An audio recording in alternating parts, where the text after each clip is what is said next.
Hello everyone, how are you doing? This is MD Tech here with another quick tutorial. In today's tutorial, I'm going to show you how to go about clearing or deleting the cache on the Spotify app.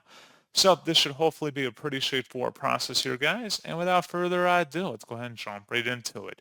So all you have to do is sign into Spotify and select your user icon up at the top left, and then go down and select where it says Settings and Privacy.